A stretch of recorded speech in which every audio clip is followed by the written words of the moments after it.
Avec ses 6 hectares, ce champ de cacao faisait la fierté de Zienan Mogo, agriculteur à Divo, à 200 km au nord-ouest d'Abidjan. Mais depuis 2 ans, ces plantations sont attaquées par des parasites, dopés par la sécheresse. C'est ça qui gâte tout le cacao de Côte d'Ivoire même maintenant. Avant, toute l'année, je gagne 4 tonnes. Plus que ça même. Mais cette année seulement, c'est 2 tonnes que j'ai eu. Une maigre récolte qui rime avec une baisse de ses revenus. Une situation difficilement tenable pour ce père de 8 enfants. Alors, début avril, le gouvernement ivoirien a choisi de doubler le prix d'achat du kilo de cacao. Il se vend désormais à 1500 francs CFA. De quoi rassurer Zienan Mogo, même s'il aurait préféré une augmentation encore plus conséquente. 1500, vraiment, on est très contents, mais vraiment. Mais pourquoi pour nous, on pense que la Côte d'Ivoire est le premier producteur de cacao. Mais pourquoi pour nous, c'est en bas toujours? On ne sait pas pourquoi c'est comme ça.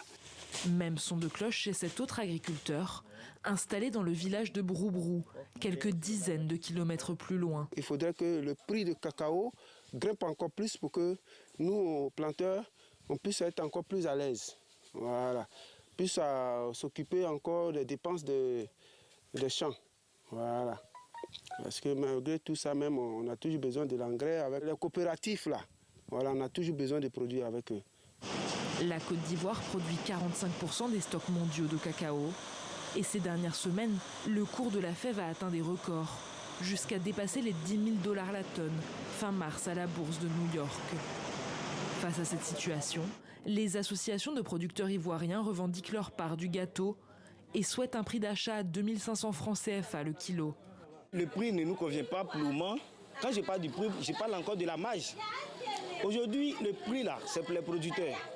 Ça va beaucoup arranger nos producteurs, c'est bon. Mais au niveau des marges, c'est avec les marges là qu'on peut payer les techniciens de la coopérative. Les commissions des délégués, c'est avec la marge qu'on paye. En Côte d'Ivoire, le cacao représente 14% du PIB du pays, mais 80% de ses producteurs vivent sous le seuil de pauvreté.